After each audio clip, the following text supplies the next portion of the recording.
머리가 깨질 듯한 통증과 함께 박도진은 무거운 눈꺼풀을 힘겹게 들어 올렸고 낯선 천장의 무늬가 시야에 들어오자마자 그는 본능적으로 몸을 일으키려 했지만 전신을 휘감는 무력감이 그를 다시 침대로 끌어당겼다.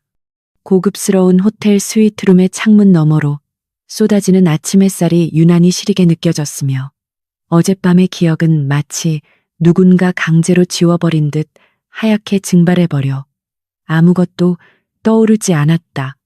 협탁 위에서 요란하게 울려대는 휴대전화를 집어든 도진의 손끝이 미세하게 떨리고 있었고 액정에 뜬 수십 통의 부재중 전화와 메시지들은 불길한 예감을 현실로 확인시켜주는 듯했다.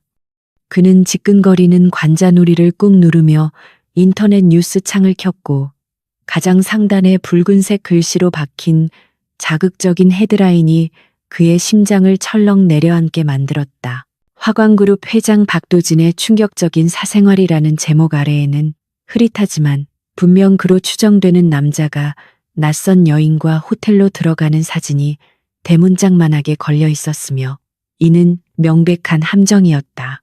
도진은 터질 듯한 분노를 억누르며 재킷을 거칠게 걸쳐 입고는 호텔 방을 뛰쳐나와 지하 주차장으로 향하는 엘리베이터 안에서 호흡을 가다듬으려 애썼지만 머릿속은 온통 아내 한수연과 두 아이에 대한 걱정으로 가득 차 있었다. 어젯밤 비즈니스 파트너들과의 술자리가 끝난 직후 필름이 끊겼다는 사실은 누군가 자신의 술잔에 약을 탔음을 의미했고 이 모든 상황이 치밀하게 계획된 시나리오라는 것을 직감했다. 차에 시동을 걸고 엑셀러레이터를 밟자 고성능 세단이 굉음을 내며 도로 위로 미끄러져 나갔고 그는 룸미러로 뒤따라오는 차량이 없는지 확인하며 집으로 향하는 최단 경로를 머릿속으로 그려보았다. 지금 당장 중요한 것은 언론의 공격을 방어하는 것이 아니라 아내에게 진실을 설명하고 오해를 푸는 것이었기에 그는 빗방울이 떨어지기 시작한 도로를 질주하며 핸들을 꽉 쥐었다. 평소라면 40분이 걸릴 거리를 20분 만에 주파하며 도착한 성북동의 저택은 을신연스러운 침묵에 잠겨 있었다. 육중한 철제대문 앞에 차를 세운 도진은 평소와 다른 이질적인 공기를 감지했는데 항상 그가 퇴근할 시간이면 따뜻한 조명이 켜져 있어야 할 저택의 창문들이 모두 검은 눈동자처럼 캄캄했기 때문이다. 그는 떨리는 손으로 현관 도어록에 비밀번호를 입력했고 익숙한 전자음과 함께 문이 열리자마자 차가운 냉기가 그의 얼굴을 덮쳤다. 거실로 들어선 도진은 숨을 멈춘 채 주변을 둘러보았으나 집안에는 사람의 온기라고는 전혀 느껴지지 않았고 아이들이 뛰어다니던 소리나 음식 냄새 대신 정막만이 감돌고 있었다. 그는 신발도 벗지 못한 채 거실 중앙으로 걸어 들어갔고 소파 위에 놓여있던 쿠션들이나 벽에 걸려있던 가족 사진들이 감쪽같이 사라진 것을 발견하고는 망연자실한 표정을 지었다. 단순히 집을 비운 것이 아니라 마치 처음부터 이곳에 아무도 살지 않았던 것처럼 모든 흔적이 깨끗하게 지워져 있었다. 심장이 걷잡을 수 없이 빠르게 뛰기 시작한 도진은 2층으로 뛰어 올라가 아이들의 방문을 거칠게 열어젖혔고 텅 빈 방 안에는 침대 프레임만 덩그러니 남아있을 뿐 장난감이나 옷가지 하나 보이지 않았다. 바닥에 주저앉을 뻔한 다리에 힘을 주며 그는 마지막 희망을 품고 안방으로 향했고 그곳 역시 마찬가지로 옷장 문은 활짝 열린 채 텅 비어 있었으며 화장대 위에는 먼지 하나 없이 깨끗했다. 그러나 텅 빈 방 안에서 유일하게 그의 시선을 사로잡은 것은 침대 협탁 위에 놓인 하얀 서류 봉투 하나였고 그것은 마치 그가 오기만을 기다리고 있었던 것처럼 덩그러니 놓여 있었다. 도진은 떨리는 손으로 봉투를 집어들었고 그 안에 들어있던 서류를 꺼내자마자 숨이 턱 막히는 고통을 느꼈다. 이혼 소송 청구서라는 굵은 글씨 아래에는 아내 한수연의 도장이 선명하게 찍혀 있었고 그 옆에는 그가 어제 찍힌 사진들이 인화되어 증거물처럼 첨부되어 있었다. 서류를 쥔 도진의 손에 핏대가 섰고 그는 믿을 수 없는 현실 앞에서 부정하고 싶었으나 서류에 적힌 날짜를 보는 순간 그의 눈동자가 흔들리기 시작했다. 아내가 이혼 서류에 서명한 날짜는 스캔들이 터진 오늘이 아니라 바로 어제였으며, 이는 그녀가 뉴스를 보고 충동적으로 떠난 것이 아니라 이미 모든 것을 알고 준비하고 있었다는 뜻이었다. 도지는 머릿속이 혼란스러워지는 것을 느끼며 서재로 달려가 자신의 개인 서버와 연결된 보안 시스템을 확인하기 위해 컴퓨터 전원을 켰다. 집안 구석구석에 설치된 폐쇄회로 텔레비전 영상을 확인하여 아내가 언제 어떻게 떠났는지 알아내야만 했기에 그는 빠른 속도로 키보드를 두드렸다. 하지만 모니터 화면에는 데이터 없음이라는 차가운 메시지만이 반복적으로 깜빡였고, 지난 24시간 동안의 모든 기록이 전문가의 솜씨로 완벽하게 삭제되어 있었다. 의자에 깊숙이 몸을 기댄 도지는 천장을 바라보며 헛웃음을 터뜨렸는데, 이는 단순한 가출이나 이혼 소동이 아니라 거대한 세력이 개입된 납치 혹은 기획된 도주라는 확신이 들었기 때문이었다. 아내 한수연은 평범한 가정주부였고 기계나 보안 시스템을 다룰 줄 모르는 사람이었기에 누군가 그녀를 도와 흔적을 지우고 그녀와 아이들을 데리고 사라진 것이 분명했다. 어젯밤의 술자리와 기억 상실, 그리고 오늘 아침의 스캔들 기사와 동시에 사라진 가족들. 이 모든 것은 우연의 일치가 아니라 도진을 사회적으로 매장시키고 심리적으로 무너뜨리기 위한 정교한 톱니바퀴였다. 그는 책상 위에 놓인 위스키 잔을 집어 벽을 향해 힘껏 던졌고, 유리가 산산조각 나며 파편이 사방으로 튀는 소리가 적막한 집안을 날카롭게 갈랐다. 슬픔보다는 끓어오르는 분노가 그의 이성을 차갑게 식히기 시작했고, 그는 이제 더 이상 당황한 남편이 아니라 냉철한 기업가로서 상황을 분석하기 시작했다. 도지는 깨진 유리 조각들 사이를 걸어다니며 집안을 다시 한번 꼼꼼하게 살피기 시작했는데, 분명 놈들이 놓친 단서가 하나쯤은 있을 것이라는 믿음 때문이었다. 그는 주방으로 내려가 냉장고 문을 열어보았고, 신선한 재료들이 그대로 남아있는 것을 보며 그들이 급하게 떠난 것이 아니라 필요한 것들만 챙겨서 신속하게 이동했음을 짐작했다. 식탁 의자 밑을 살피던 도진의 눈에 반짝이는 무언가가 들어왔고, 그는 무릎을 굽혀 그것을 집어들었는데, 그것은 딸아이가 아끼던 작은 머리핀이었다. 아주 사소한 물건이었지만 완벽하게 청소된 집안에서 발견된 유일한 실수이자 흔적이었고, 도지는 그 핀을 손에 꽉 쥐며 아이의 온기를 느끼려 애썼다. 놈들이 아무리 치밀하게 계획했더라도 사람은 기계가 아니기에 반드시 빈틈이 생기기 마련이라는 사실을 그는 다시 한번 상기했다. 다시 서재로 돌아온 도지는 외부와의 연결이 차단되지 않은 비상용 회선을 통해 비서실장이 아닌 자신이 가장 신뢰하는 보안팀장에게 전화를 걸었다. 신호음이 몇 번 울리기도 전에 상대방이 전화를 받았고, 도지는 낮고 묵직한 목소리로 지금 당장 자신의 위치 추적을 차단하고 비밀리에 저택으로 오라고 지시했다. 그는 회사 내부에도 이미 적의 첩자가 심어져 있을 것이라 판단했기에 공식적인 라인을 통해 도움을 요청하는 것은 자살행위나 다름없었다. 통화를 마친 도지는 서재 한쪽 벽면에 숨겨진 금고를 열어 비상자금과 자신이 예전에 사용했던 암호화된 태블릿 컴퓨터를 꺼냈다. 이제부터는 화광그룹 회장 박도진이 아닌 가족을 잃은 가장이자 복수를 다짐한 사냥꾼으로서 움직여야 했고, 법과 원칙이 아닌 자신의 방식대로 싸워야만 했다. 창밖에는 빗줄기가 더욱 굵어지며 유리창을 세차게 때리고 있었고, 어두워진 하늘은 도진의 암울한 상황을 대변하는 듯했지만 그의 눈빛만은 형형하게 빛나고 있었다. 그는 태블릿을 켜고 아내의 휴대전화 위치를 추적하려 시도했지만 예상대로 신호는 잡히지 않았고, 이미 폐기되었거나 특수 차단 장치 안에 있는 것이 분명했다. 도지는 잠시 눈을 감고 아내와의 지난 대화들을 떠올려 보며 혹시 그녀가 자신에게 보냈던 무언의 신호가 있었는지 기억을 더듬었다. 최근 몇 주 동안 아내는 유난히 불안해하는 모습을 보였고 가끔 창밖을 멍하니 바라보거나 누군가의 전화를 받고 황급히 끊는 일이 잦았었다. 그때는 단순히 육아 스트레스나 계절 탓이라 생각하고 무심코 넘겼던 자신의 안일함이 뼈저리게 후회되었고 그는 주먹으로 책상을 내리치며 자책했다. 시간이 흐를수록 집 밖에는 기자들이 몰려들기 시작했는지 웅성거리는 소리와 카메라, 플래시가 터지는 빛이 커튼 사이로 새어 들어오기 시작했다.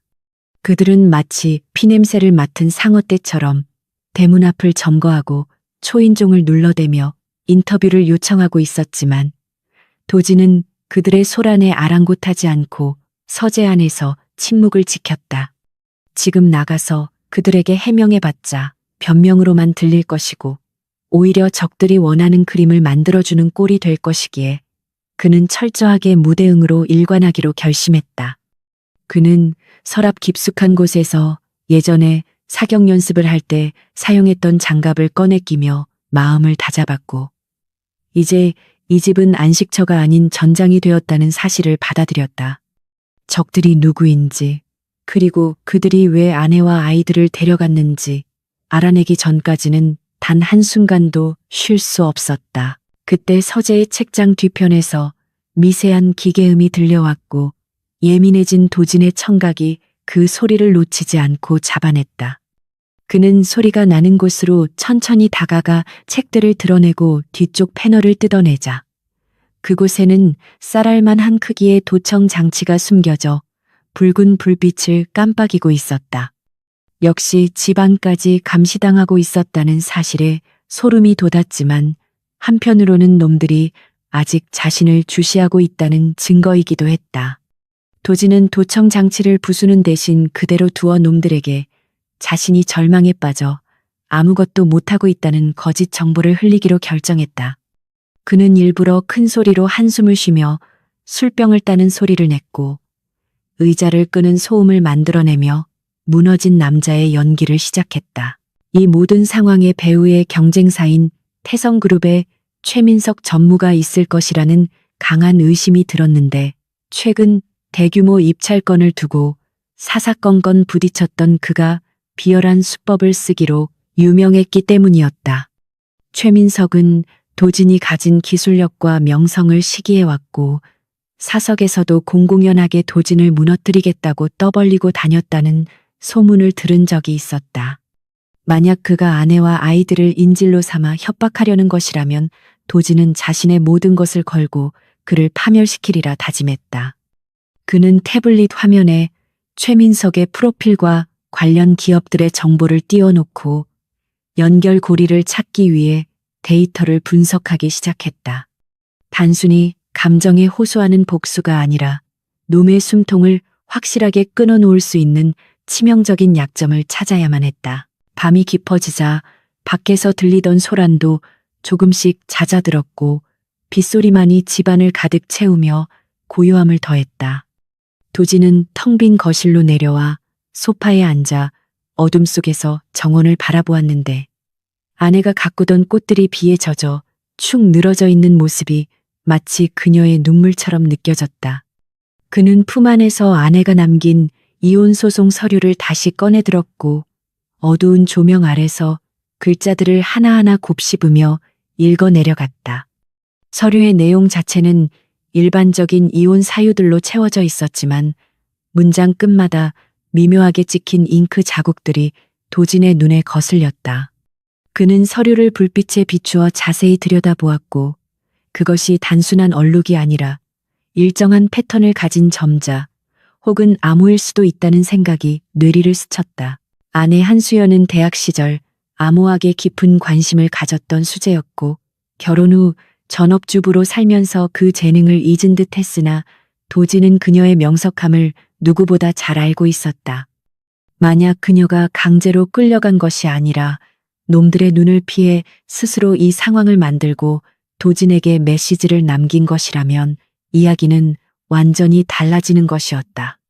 도진은 서둘러 돋보기를 가져와 잉크 자국들을 확대해 보았고 불규칙해 보이는 점들이 사실은 그들 부부만이 알 수 있는 기념일의 숫자와 배열 규칙을 따르고 있음을 발견했다.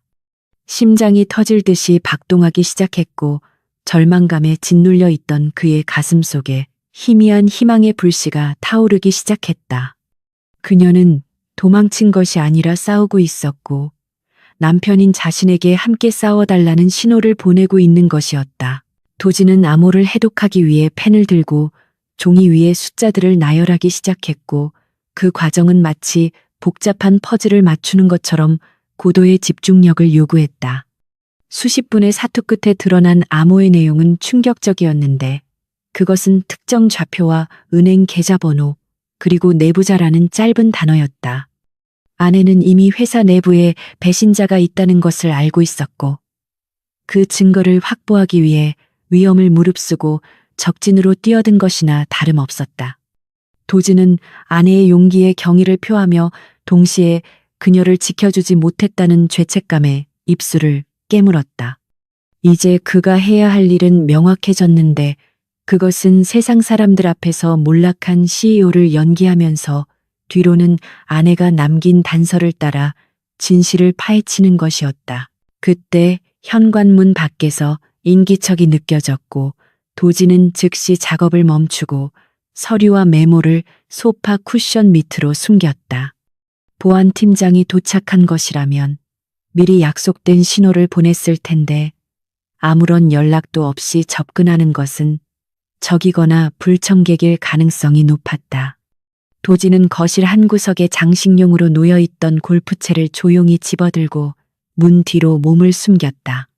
도어록의 번호판을 누르는 소리가 들리지 않고 대신 기계적인 장비로 문을 따려는 미세한 소음이 들려오자 도진의 눈빛이 매섭게 변했다. 문이 천천히 열리고 검은 우비를 입은 두 명의 사내가 조심스럽게 집 안으로 발을 들여놓는 순간 도진은 숨을 죽이고 그들의 움직임을 주시했다. 그들은 손에 카메라나 녹음기가 아닌 둔기처럼 보이는 물건을 들고 있었고 이는 단순한 취재진이 아님을 증명했다.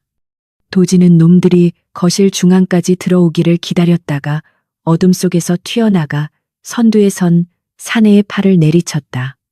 비명과 함께 둔기가 바닥에 떨어졌고 당황한 나머지 한 명이 달려들었지만 도지는 날렵하게 몸을 피하며 그의 명치를 가격했다. 짧지만 격렬한 몸싸움 끝에 두 사내는 바닥에 뒹굴며 고통스러워했고 도지는 거친 숨을 몰아쉬며 쓰러진 놈들 중 한 명의 멱살을 잡고 일으켜 세웠다. 비에 젖은 우비 모자가 벗겨지자 드러난 얼굴은 흉터가 가득한 험상궂은 인상이었고 도지는 그가 전문적인 청부업자임을 단번에 알아차렸다. 누가 보냈지? 도진이 으르렁거리는 목소리로 물었지만 사내는 비릿한 웃음을 흘리며 입을 다물었다. 도지는 더 이상 자비를 베풀 생각이 없었기에 사내의 팔을 뒤로 꺾으며 고통을 가했고 사내는 억눌린 신음소리를 내며 바둥거렸다. 최민석인가? 아니면 더 높은 놈인가? 도진의 추궁에 사내는 고통을 참지 못하고 우리는 그저 확인하러 왔을 뿐이야. 라고 힘겹게 내뱉었다. 도진이 집에 있는지 그리고 그가 어떤 상태인지 확인하러 온 정찰병들이었다는 뜻이었고 이는 본격적인 공격이 아직 시작되지 않았음을 의미했다.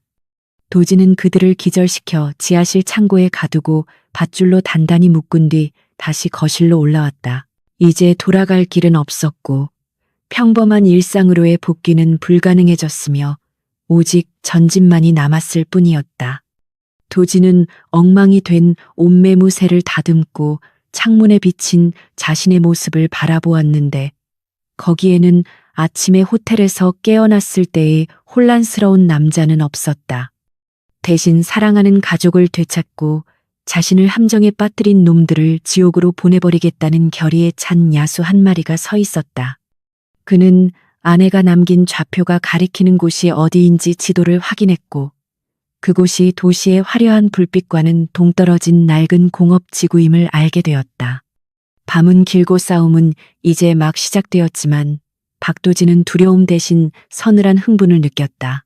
지하실의 철문이 둔탁한 소리를 내며 닫히자 박도진은 비로소 긴장을 풀고 거친 숨을 내쉬며 이마에 맺힌 식은땀을 닦아냈다. 그는 손목시계를 확인했고 보안팀장 강철우가 도착하기로 한 시간까지 정확히 3분이 남아있다는 것을 확인한 후 다시 서재로 발걸음을 옮겼다. 잠시 후 초인종 소리 대신 사전에 약속된 노크 소리가 현관에서 들려왔고 도진이 문을 열자 검은 정장 차림의 강철우가 비에 젖은 우산을 접으며 안으로 들어왔다. 강 팀장은 거실 바닥에 흐트러진 카펫과 깨진 유리 조각, 그리고 미세한 혈흔을 보자마자 상황의 심각성을 본능적으로 감지하고 굳은 표정으로 도진을 바라보았다. 도진은 그에게 지하실에 있는 2명의 불청객을 은밀하게 처리하고 배우를 캐낼 것을 지시했으며 강 팀장은 군말 없이 고개를 끄덕이며 즉시 부하들을 호출해 뒷수습을 준비했다. 강 팀장이 지하실로 내려간 사이 도진은 다시 책상 앞에 앉아 아내가 남긴 암호가 가리키는 좌표를 전자지도에 입력해 보았다. 지도상의 붉은 점이 가리키는 곳은 서울 외곽의 오래된 물류창고 단지였는데 그곳은 수년 전 부도가 나서 방치된 폐건물들이 즐비한 우범지대였다. 평소에 한수연이라면 근처에도 가지 않았을 험한 장소가 그녀의 은신처 혹은 비밀 금고가 있는 곳이라는 사실이 도진에게는 여전히 비현실적으로 느껴졌다. 그는 자신의 기억 속에 저장된 아내의 이미지를 다시 한번 떠올려 보았는데 그녀는 벌레 한 마리 잡지 못해 도진을 부르던 연약한 여인이었고 복잡한 기계는 만지는 것조차 두려워하던 순진한 사람이었다. 그러나 지금 눈앞에 펼쳐진 정교한 암호와 치밀한 도주 계획은 그가 알고 있던 아내의 모습과 너무나도 다른 이면을 보여주고 있었기에 도진은 혼란스러움과 동시에 묘한 배신감마저 느꼈다. 지하실 상황을 정리하고 올라온 강 팀장은 도진이 건넨 이혼 서류와 암호 해독 메모를 꼼꼼하게 살피더니 놀라운 기색을 감추지 못했다. 전직 정보기관 분석관 출신인 강 팀장의 눈에도 이 암호 체계는 전문가 수준의 난수표를 응용한 고도의 기법이었기 때문이었다.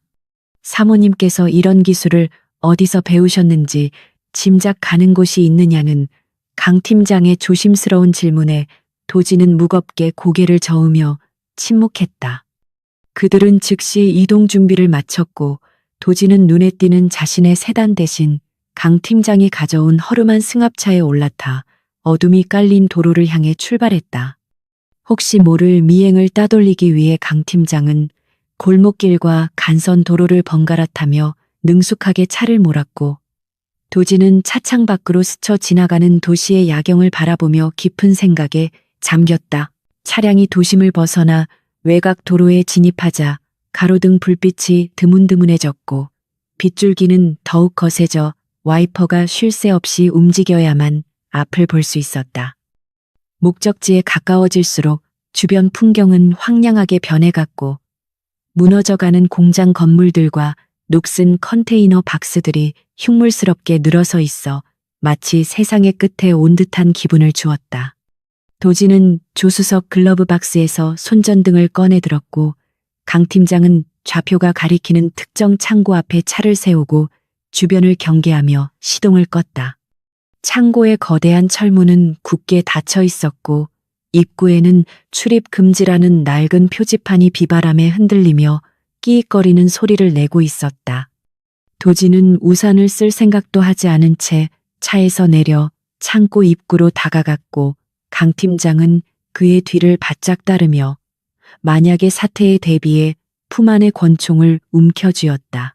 녹슨 자물쇠가 채워진 문 앞에서 도진은 아내가 남긴 암호의 마지막 숫자를 떠올리며 자물쇠의 번호를 맞추기 시작했다. 딸깍하는 경쾌한 소리와 함께 자물쇠가 풀리자 도진의 심장이 요동쳤고 그는 무거운 철문을 옆으로 밀어내며 안으로 들어섰다. 창고 내부는 곰팡이 냄새와 먼지 냄새가 뒤섞여 있었고 어둠 속에서 거대한 기계 설비들의 실루엣이 괴물처럼 웅크리고 있었다. 도진이 손전등을 비추며 안쪽으로 깊숙이 들어가자 낡은 컨테이너 하나가 덩그러니 놓여 있는 것이 보였는데 그것은 주변의 폐자재들과 달리 비교적 관리가 잘 된 상태였다. 컨테이너 문에는 최신식 전자 도어록이 설치되어 있었고, 이는 이곳이 단순한 폐허가 아님을 증명하는 결정적인 단서였다. 다시 한번 암호를 입력해 문을 열자 내부의 센서 조명이 자동으로 켜지며 도진과 강 팀장의 눈을 부시게 만들었다. 컨테이너 내부는 밖에서 보이는 낡은 외관과는 딴판으로 최첨단 서버 장비와 여러 대의 모니터가 설치된 통제실처럼 꾸며져 있어 두 사람을 경악하게 만들었다. 벽면에는 화광그룹의 조직도와 경쟁사들의 지분 구조, 그리고 주요 인물들의 사진이 복잡한 선으로 연결되어 붙어 있었고, 한쪽 구석에는 비상식량과 침낭이 준비되어 있었다. 도지는 벽에 붙은 사진들 사이에서 아내의 필체로 적힌 메모들을 발견했는데, 거기에는 그조차 모르고 있었던 회사 내부의 비리 정황과 자금 흐름이 상세하게 기록되어 있었다. 수연은 단순히 도망친 것이 아니라 지난 몇 년간 남편 몰래 그를 위협하는 세력을 감시하고 그들의 약점을 수집해오고 있었던 것이다. 도지는 중앙에 놓인 메인 컴퓨터의 전원을 켰고 화면에는 비밀번호 입력창 대신 당신이 올 줄 알았어요 라는 짧은 문구와 함께 동영상 파일 하나가 재생되기 시작했다. 화면 속에 등장한 수연은 평소에 화장기 없는 수수한 모습이 아닌 결연한 표정으로 카메라를 응시하고 있었고, 그녀의 뒤로는 짐을 싸놓은 가방들이 보였다. 영상 속의 그녀는 차분한 목소리로 도진에게 인사를 건네며 자신이 떠날 수밖에 없었던 이유를 설명하기 시작했다. 그녀는 도진에게 접근하는 세력이 단순히 회사를 노리는 것이 아니라 도진의 목숨과 아이들의 안전까지 위협하고 있다는 사실을 알게 되었고, 내부에 그들과 내통하는 배신자가 있어 도진에게 직접 말할 수 없었다고 고백했다. 수연의 고백은 도진에게 엄청난 충격을 안겨주었는데, 그녀는 사실 과거 화광그룹과 경쟁하다 몰락한 중소기업 사장의 딸이었으며 아버지의 억울한 죽음을 밝히기 위해 신분을 세탁하고 도진에게 접근했었다는 것이었다. 하지만 도진과 함께 살면서 그의 진심과 정의로운 성품을 알게 되어 복수 대신 사랑을 택했고, 그를 지키기 위해 자신의 과거 기술을 이용해 그림자 내조를 해왔던 것이었다. 그녀는 최민석 일당이 도진을 함정에 빠뜨리기 위해 불륜 스캔들을 조작하고 그 증거를 빌미로 협박할 계획이라는 것을 미리 감청을 통해 알아냈다. 그래서 그녀는 그들이 손을 쓰기 전에 먼저 선수쳐서 아이들을 데리고 사라짐으로써 도진이 그들에게 휘둘릴 여지를 없애버린 것이었다. 이혼 소송은 그녀가 도진에게 주는 마지막 선물이자 가장 강력한 무기라고 영상 속의 수연은 강조했다.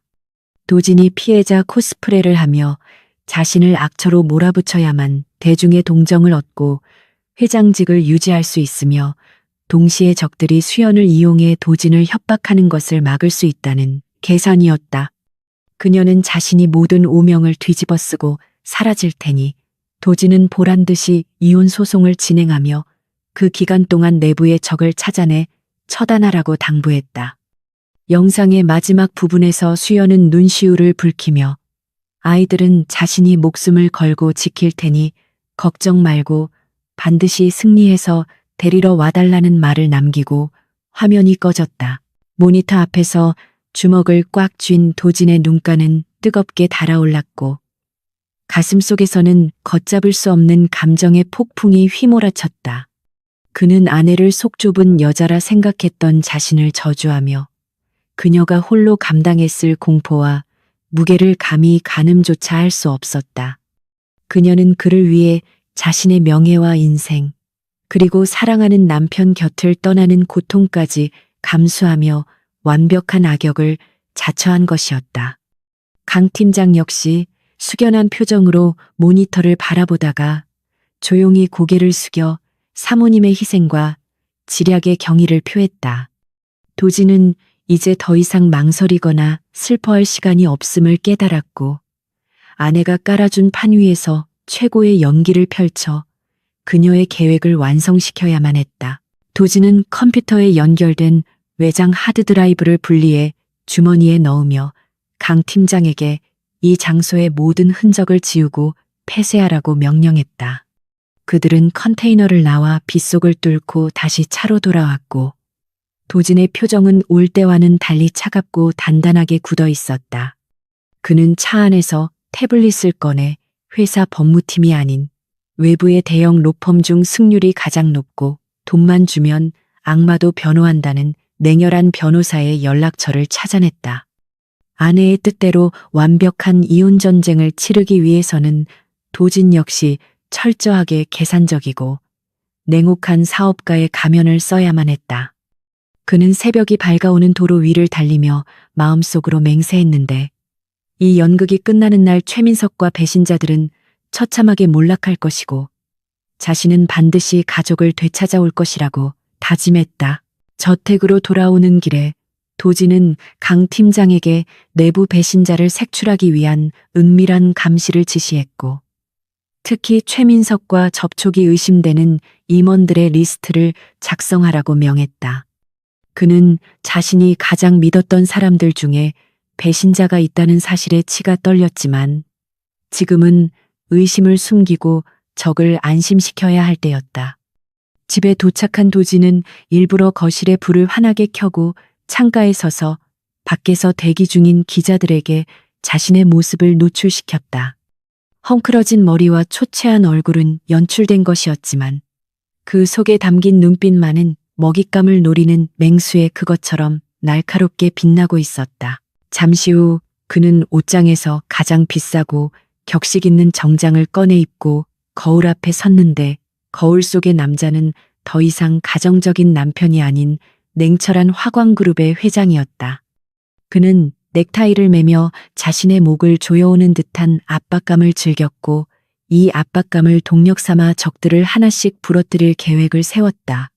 그는 비서실장에게 전화를 걸어 아침 일찍 긴급 기자회견을 준비하라고 지시했고 그 내용은 아내의 가출과 이혼 소송에 대한 공식 입장이 될 것이었다. 도진은 기자회견장에서 흘릴 눈물과 분노의 대사를 연습하며 자신의 감정마저 도구로 사용하는 법을 익혀가고 있었다. 그때 책상 위에 놓여있던 도진의 개인 휴대전화가 진동하기 시작했고 발신자 정보가 없는 번호가 액정에 떴다. 도진은 직감적으로 이것이 놈들의 전화임을 알았고 호흡을 가다듬은 뒤 통화 버튼을 눌렀다. 수화기 너머로 들려오는 목소리는 예상대로 최민석의 비서실장이었고 그는 짐짓 걱정스러운 척하며 도진의 안부를 물어왔지만 그 목소리 뒤에는 비열한 웃음이 숨겨져 있었다. 그는 회장님의 불미스러운 일로 주가가 폭락하고 있다며 이사회가 소집될 예정이니 참석해달라는 통보를 전했다. 도진은 당황하는 기색 없이 차분하게 알겠다고 대답하고 전화를 끊었으며 입가에는 서늘한 미소가 번졌다.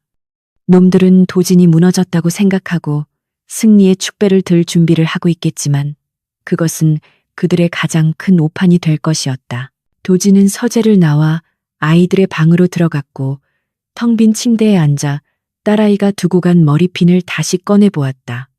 차가운 금속의 감촉이 손바닥을 찔렀지만 그는 그 고통을 통해 정신을 맑게 유지했다. 아내는 그에게 칼자루를 쥐어주었고 이제 그 칼을 휘두를 차례는 오로지 도진에게 달려 있었다.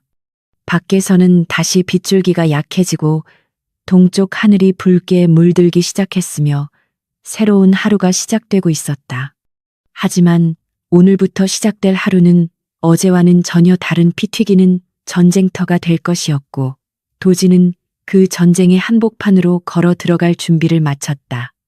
그는 머리핀을 양복 안주머니 깊숙이 넣으며 심장 박동에 맞춰 주문처럼 되뇌었다. 기다려. 반드시 데리러 갈 테니까. 서울 가정법원 앞은 이른 아침부터 몰려든 취재진으로 인해 발 디딜 틈조차 없었고 수백 개의 카메라 렌즈가 마치 처형을 기다리는 총구처럼 법원 입구를 향해 조준되어 있었다. 박도진이 검은색 세단에서 내리자마자 플래시 세례가 벼락처럼 쏟아졌고 경호원들이 인간 벽을 만들어 그를 보호하려 했지만 기자들의 질문 공세를 막기에는 역부족이었다. 왜도 사실을 인정하십니까?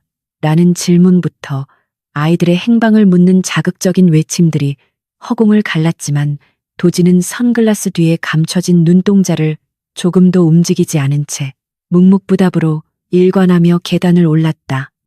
그는 지금 세상에서 가장 부도덕한 가장이자 파렴치한 기업가로 낙인 찍혀 있었지만 이 모든 수모는 아내 한수연이 설계한 거대한 연극의 서막에 불과했기에 그는 입술을 굳게 다물고 죄인처럼 고개를 숙이는 연기를 계속해야만 했다.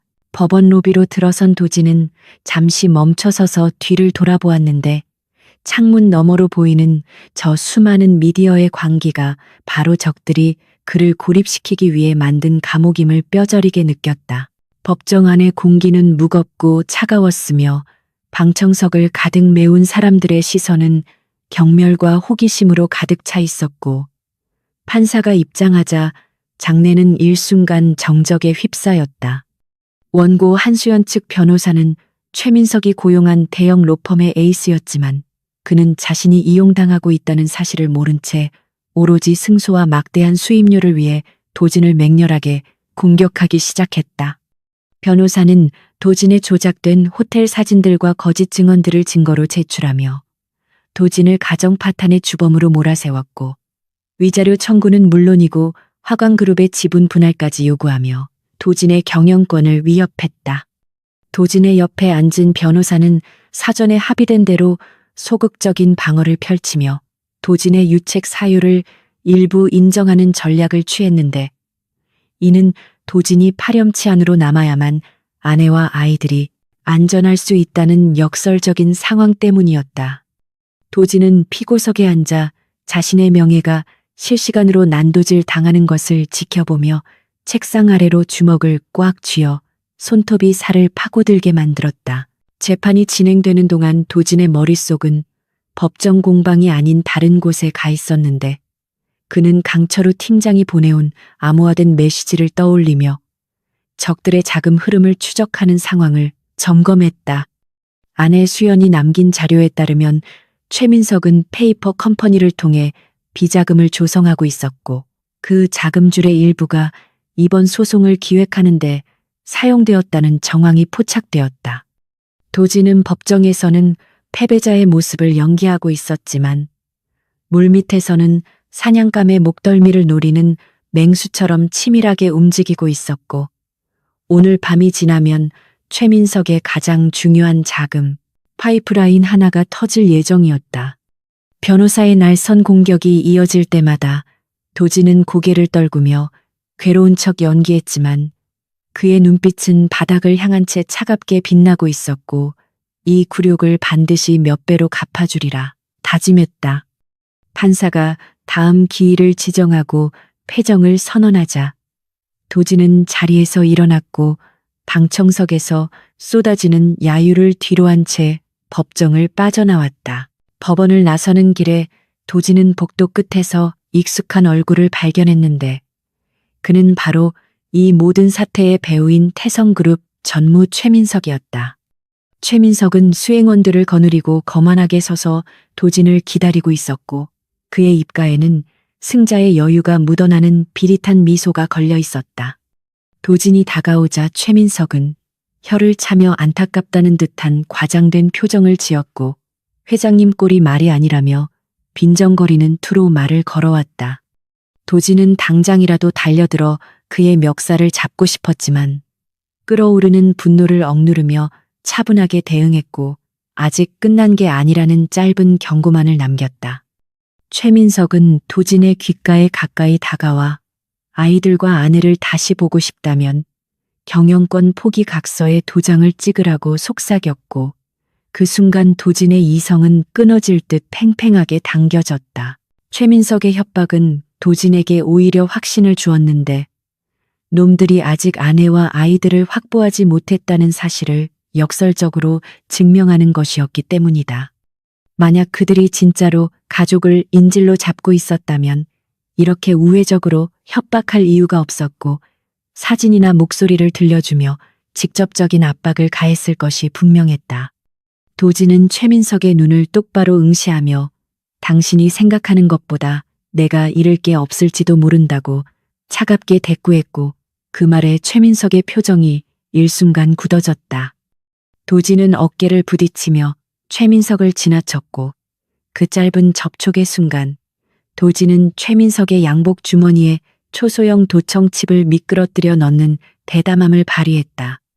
엘리베이터에 탄 도지는 거울 속에 비친 자신의 흐트러진 모습을 매만지며 이제부터가 진짜 전쟁의 시작임을 직감했다.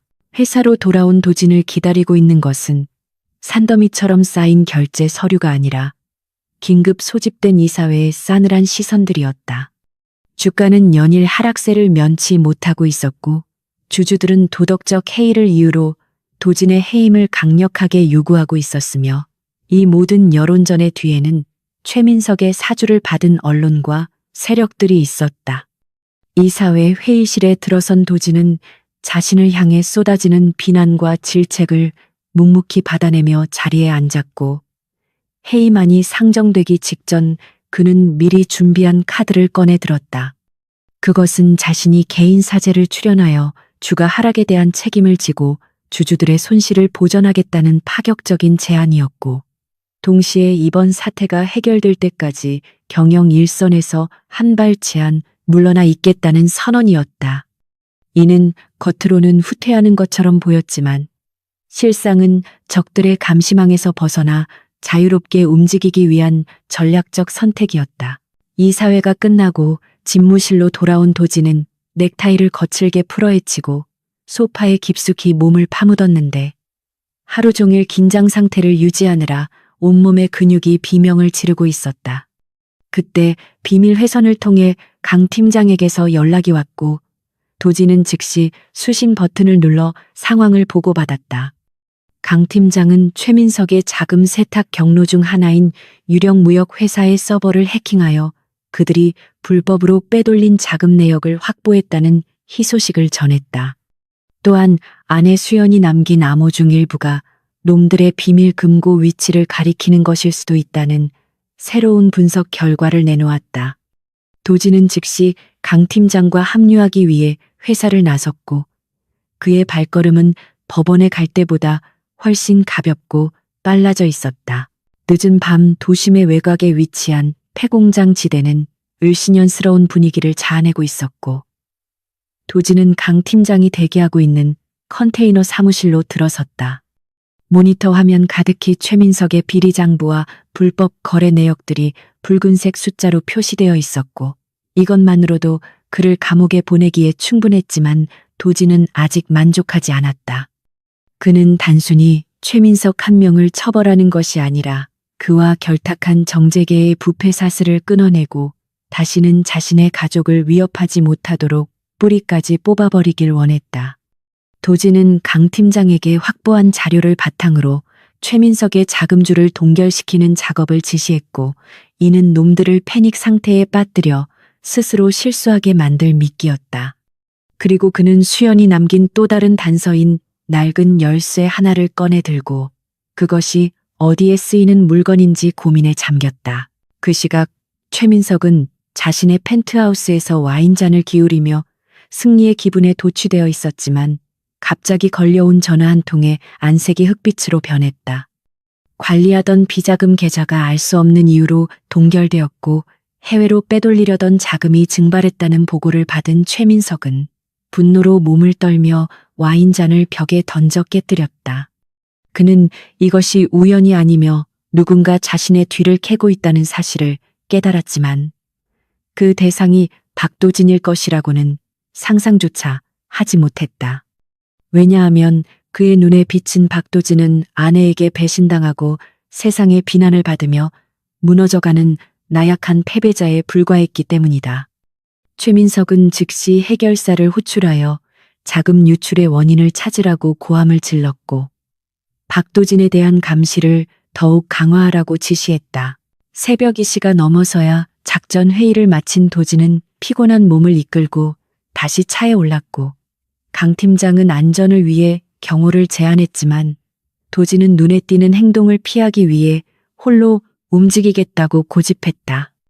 텅 빈 도로를 달리며 도진은 잠시 차를 갓길에 세우고 창문을 열어 밤 공기를 마셨는데 차가운 바람이 머릿속을 맑게 해주었지만 가슴 한구석의 공허함은 채워주지 못했다. 그는 지갑 속에 넣어둔 가족 사진을 꺼내보며 아내와 아이들의 얼굴을 손가락으로 쓸어보았고 반드시 돌아가겠다는 약속을 다시 한번 되새겼다. 다시 시동을 걸고 출발하려는 순간 룸미러에 강렬한 헤드라이트 불빛이 비치더니 육중한 승합차 2대가 도진의 차를 앞뒤로 가로막으며 굉음을 냈다. 도진은 본능적으로 핸들을 꺾어 포위망을 뚫으려 했지만 뒤에서 달려든 차가 그의 범퍼를 강하게 들이받았고 차체는 크게 흔들리며 가드레일을 들이받고 멈춰섰다.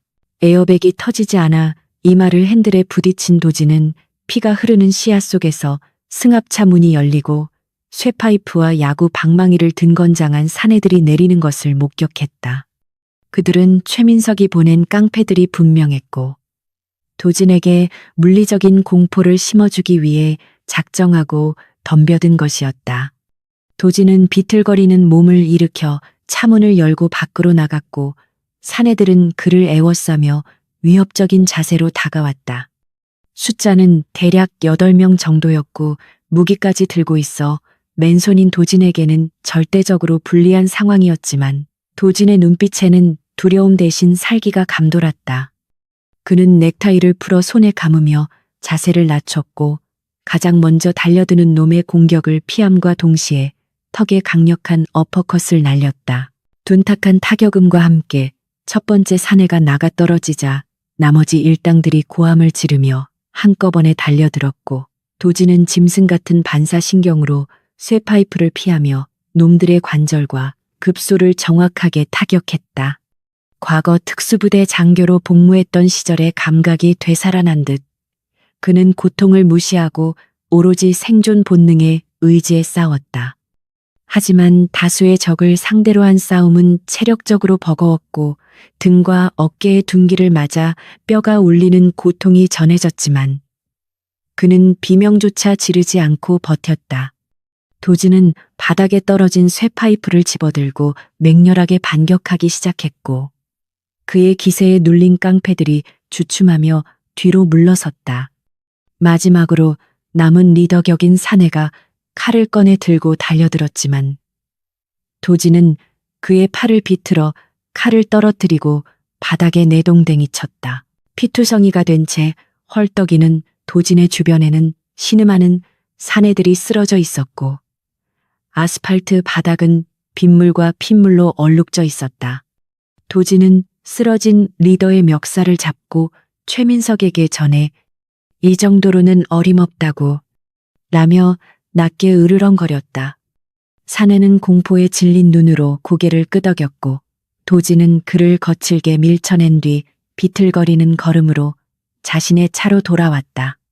차는 엉망이 되었지만 다행히 시동은 걸렸고 도진은 찢어진 이마의 상처를 손수건으로 대강 지혈한 채 현장을 빠져나갔다.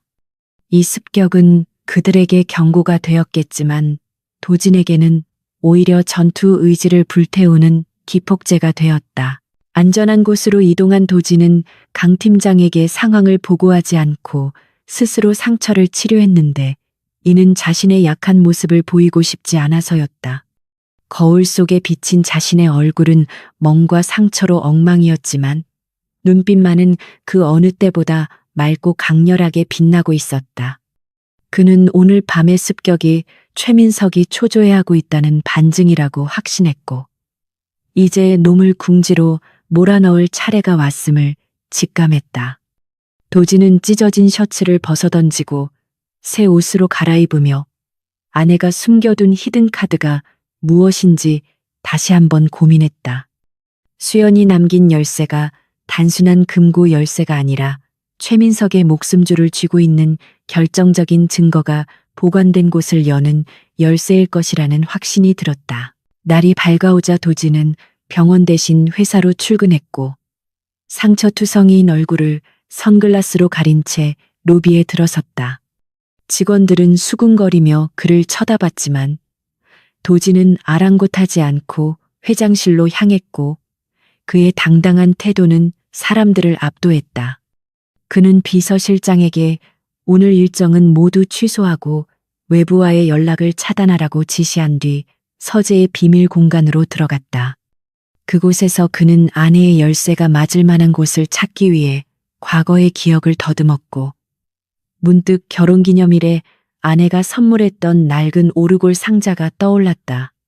단순히 추억이 담긴 물건이라고만 생각했던 그 오르골 바닥에 미세한 열쇠 구멍이 숨겨져 있을지도 모른다는 생각이 스치자 도지는 집으로 사람을 보내 그 오르골을 가져오게 했다. 잠시 후 도착한 오르골 상자를 받아든 도지는 떨리는 손으로 열쇠를 구멍에 맞추어 돌렸고 찰칵하는 소리와 함께 이중 바닥이 열렸다. 그 안에는 USB 메모리 하나와 작은 쪽지가 들어 있었는데 쪽지에는 진실이 당신을 자유롭게 하리라는 문구가 적혀 있었다. 도지는 즉시 메모리를 컴퓨터에 연결했고 화면에 뜬 파일 목록을 보는 순간 전율을 느꼈다. 그것은 최민석이 10년 전 저지른 불법 승계와 뇌물 공여, 그리고 살인 교사 혐의까지 입증할 수 있는 녹취록과 원본 문서들이었다.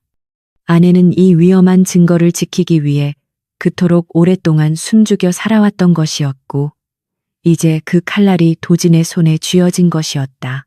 도진은 모니터 화면을 바라보며 허탈한 웃음을 터뜨렸는데 그것은 승리의 기쁨이라기보다는 아내에 대한 미안함과 고마움이 뒤섞인 복잡한 감정의 표현이었다.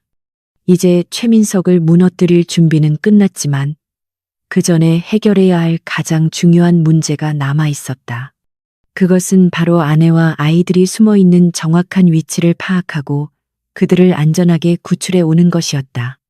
놈들이 이 증거의 존재를 알게 된다면 수단과 방법을 가리지 않고 아내를 찾으려 혈안이 될 것이 분명했기에 도지는 시간과의 싸움을 시작해야만 했다.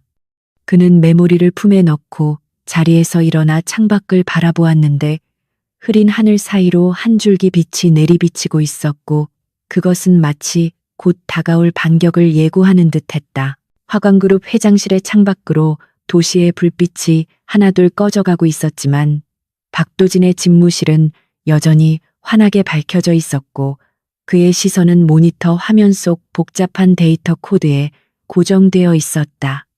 아내가 오르골 속에 숨겨둔 USB 메모리에는 최민석을 파멸시킬 결정적인 증거뿐만 아니라 그녀가 현재 머물고 있는 위치를 암시하는 아주 미세한 디지털 신호가 숨겨져 있었다. 그것은 일반적인 지도 앱으로는 확인할 수 없는 좌표였으며 군용 주파수를 변형한 난수표 방식으로 암호화되어 있어 도진이 과거 군 복무 시절 익혔던 통신기술이 아니었다면 결코 발견하지 못했을 것이었다. 밤새도록 코드를 해독한 끝에 도진은 마침내 강원도 깊은 산골의 한 별장을 가리키는 정확한 위도와 경도를 얻어낼 수 있었고 그곳은 인적이 드물어 세상의 눈을 피하기에 더할 나위 없이 완벽한 은신처였다. 도진은 즉시 자리에서 일어나 재킷을 걸쳤고 비밀리에 대기 중이던 강철우 팀장에게 연락해 차량을 준비시켰는데 이번 이동은 보안이 생명이었기에 수행원 없이 단독으로 움직이기로 결정했다. 강 팀장은 위험하다며 만류했지만 도진은 자신의 가족을 구하는 일에 다른 사람을 끌어들이고 싶지 않았고 무엇보다 쥐새끼가 어디에 숨어 있을지 모르는 상황에서 소수의 인원만이 움직이는 것이 가장 안전하다고 판단했다. 검은색 벤에 몸을 실은 도진은 조수석에 놓인 무전기와 호신용 장비들을 점검하며 숨을 골랐고 차가운 금속의 감촉이 손끝에 닿자 긴장감과 함께 묘한 전율이 등줄기를 타고 흘렀다. 도진이 직접 운전대를 잡고 고속도로를 빠져나와 굽이친 산길로 접어들었을 때 빗줄기는 폭우로 변해 앞이 보이지 않을 정도로 쏟아지고 있었지만 그는 속도를 줄이지 않았다. 목적지에 가까워질수록 도로는 비포장길로 변했고 칠흑 같은 어둠 속에서 오직 자동차 헤드라이트만이 좁은 시야를 비추고 있었다. 도지는 차량의 전조등을 끄고 미등마저 차단한 채 야간 투시경에 의지의 산길을 오르기 시작했는데 이는 혹시 모를 매복에 대비하기 위함이었다. 별장이 위치한 숲입구에 도착한 도지는 차를 숲속 깊은 곳에 숨기고 도보로 이동하기 시작했고 빗물에 젖은 낙엽과 진흙이 발목을 잡았지만 그의 발걸음은 멈추지 않았다. 약 20분을 걸어 올라가자 울창한 나무들 사이로 희미한 불빛이 새어나오는 낡은 별장이 모습을 드러냈고 도지는 본능적으로 나무 뒤에 몸을 숨기고 주변 동태를 살폈다. 예상대로 별장 주변에는 검은 우비를 입은 사내들이 배치되어 있었고 그들은 전문적인 경호업체 직원들처럼 보였지만 허리춤에 불룩하게 튀어나온 것은 분명 살상 무기였다. 최민석이 보낸 사냥개들이 이미 냄새를 맡고 이곳까지 추격해온 것이 분명했고 도진의 심장은 쿵쾅거리며 요동치기 시작했다. 다행히 놈들은 아직 별장 내부로 진입하지 않고 주변을 포위하며 기회를 엿보고 있는 듯 했는데 아마도 수연이 설치해둔 방어 시스템이나 함정을 경계하고 있는 것 같았다. 도지는 시간을 지체할 수 없음을 깨달았고 놈들이 공격을 개시하기 전에 먼저 안으로 들어가 수연과 아이들을 확보해야만 했다. 도지는 바닥에 떨어진 돌멩이를 집어 반대편 숲속으로 힘껏 던졌고 둔탁한 소리가 나자 경계를 서던 사내들의 시선이 일제히 그쪽으로 쏠렸다. 그 짧은 틈을 타 도지는 그림자처럼 빠르게 이동하여 별장의 뒷문 쪽으로 접근했고 높은 담장을 단숨에 뛰어넘어 정원으로 진입했다. 뒷문은 굳게 잠겨 있었지만 도지는 수연이 평소 비상시에 사용하던 특수 잠금 장치의 해제 방식을 알고 있었기에 떨리는 손으로 비밀번호를 입력했다. 작은 기계음과 함께 문이 열리자 도지는 소리 없이 안으로 미끄러져 들어갔고 눅눅한 공기 사이로 익숙한 아내의 향기가 느껴지자 울컥하는 감정이 솟구쳤다. 집안은 어두웠고 창문마다 두꺼운 커튼이 쳐져 있어 밖에서는 내부를 전혀 볼 수 없는 상태였으며 도지는 인기척을 죽이고 거실을 지나 2층으로 향하는 계단을 올랐다. 계단 중간쯤에 다다랐을 때 위쪽에서 미세한 장전 소리가 들려왔고 도지는 즉시 멈춰서서 양손을 들고 낮은 목소리로 자신의 이름을 불렀다. 수연아 나야, 도진이. 잠시 숨 막히는 정적이 흐른 뒤 계단 위쪽의 그림자 속에서 누군가가 천천히 모습을 드러냈는데 그녀는 바로 한수연이었다. 그녀의 손에는 사냥용 엽총이 들려 있었고 떨리는 총구는 도진을 겨누고 있었지만 그녀의 눈동자는 눈물로 가득 차 있었다. 도진이 천천히 계단을 올라가 그녀 앞까지 다가가자 수연은 힘없이 총을 내려놓으며 그 자리에 주저앉았고 도진은 와락 그녀를 끌어안았다. 수척해진 아내의 얼굴과 거칠어진 손을 느끼며 도진은 가슴이 미어지는 듯한 고통을 느꼈고 미안해, 너무 늦게 와서 미안해라며 끊임없이 속삭였다. 수연은 도진의 품에 얼굴을 묻고 소리 없는 오열을 토해냈고 그동안 홀로 감당해왔던 공포와 외로움이 본물 터지듯 쏟아져 나왔다. 도진은 그녀를 안심시키며 아이들의 안부를 물었고 수연은 안쪽 방에서 깊이 잠든 아이들의 모습을 보여주었다. 아이들은 아무것도 모른 채 새근싸근 잠들어 있었고 그 평온한 모습은 밖에서 벌어지고 있는 살벌한 상황과 대조되어 더욱 비현실적으로 느껴졌다. 하지만 감상에 젖어 있을 시간은 없었는데 밖에서 대기하던 사내들이 인기척을 느끼고 움직이기 시작했는지 무전기 소리와 발소리가 가까워지고 있었다. 도지는 수연의 어깨를 잡고 그녀의 눈을 똑바로 바라보며 지금 당장 이곳을 빠져나가야 한다고 단호하게 말했다. 수연은 고개를 끄덕이며 미리 챙겨둔 비상 배낭을 메고 아이들을 깨우려 했지만 도지는 그녀를 제지하며 아이들은 자신이 업고 갈 테니 그녀는 자신의 뒤를 따르라고 지시했다. 그때 쾅 하는 굉음과 함께 현관문이 부서지며 사내들이 들이닥쳤고 별장 안은 순식간에 아수라장으로 변했다. 도진은 아이들이 있는 방문을 잠그고 복도에 있는 장식장을 밀어 바리케이드를 쳤으며 수연에게 엽총을 다시 쥐어주며 자신을 어무하라고 말했다. 계단을 뛰어 올라오는 발소리가 들리자 도진은 복도 끝에 서서 놈들을 맞이할 준비를 했고 어둠 속에서 첫 번째 놈의 머리가 보이자마자 화분을 던져 시야를 가린 뒤 달려들어 제압했다. 좁은 복도는 오히려 도진에게 유리한 전장이었는데 다수의 적이 한꺼번에 덤빌 수 없었기에 그는 1대1 대결 구도를 만들며 놈들을 하나씩 쓰러뜨렸다. 도진의 주먹은 자비가 없었고 뼈가 부러지는 소리와 비명이 난무하는 가운데 그는 오로지 가족을 지키겠다는 일념 하나로 악귀처럼 싸웠다. 수연 역시 구석에 숨어 떨고만 있지 않았는데 그녀는 놈들이 도진의 뒤를 노리려 할 때마다 엽총을 발사해 위협 사격을 가하거나 주변에 물건을 던져 놈들의 주의를 분산시켰다. 부부는 말 한마디 나누지 않아도 완벽한 호흡을 자랑하며 적들을 혼란에 빠뜨렸고 놈들은 예상치 못한 강력한 저항에 당황하며 주춤거렸다. 도진은 쓰러진 놈의 품에서 무전기를 탈취해 놈들의 대장인 듯한 자에게 당장 물러가지 않으면 너희들의 불법 침입과 살인 미수 증거를 실시간으로 경찰청 서버에 전송하겠다고 협박했다. 물론 그것은 거짓말이었지만 수연이 가진 해킹 능력을 알고 있는 최민석의 부하들에게는 충분히 위협적인 말이었다. 잠시 공격이 멈춘 틈을 타 도진은 수연과 아이들을 데리고 2층 테라스를 통해 뒷산으로 연결된 비상 탈출로로 이동했다. 비는 여전히 거세게 쏟아지고 있었고 산길은 미끄러웠지만 도진은 첫째 아이를 등에 업고 둘째 아이를 품에 안은 채 묵묵히 앞장섰고 수연은 그의 허리춤을 잡고 뒤따랐다. 그들은 흙탕물에 구르고 나뭇가지에 긁히며 필사적으로 도망쳤고 추격자들의 고함 소리가 점차 멀어지자 비로소 숲속의 작은 동굴에 몸을 숨기고 거친 숨을 몰아쉬었다.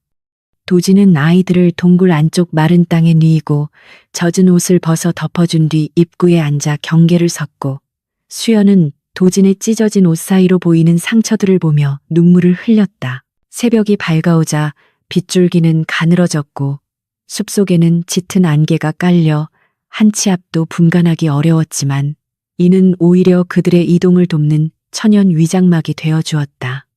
도진은 미리 준비해둔 예비 차량이 있는 곳까지 가족들을 무사히 데려갔고 차에 시동이 걸리자 안도감에 긴장이 풀려 잠시 현기증을 느꼈다. 차 안에서 수연은 도진의 손을 꼭 잡으며 이제 어떻게 할 것인지 물었고 그녀의 눈빛에는 불안과 기대가 교차하고 있었다. 도진은 잠시 침묵하다가 무거운 입을 열었는데 지금 당장 가족이 재결합하는 모습을 보이면 최민석이 모든 수단을 동원해 다시 공격해올 것이고 그때는 법적으로도 방어하기 힘들 것이라고 설명했다.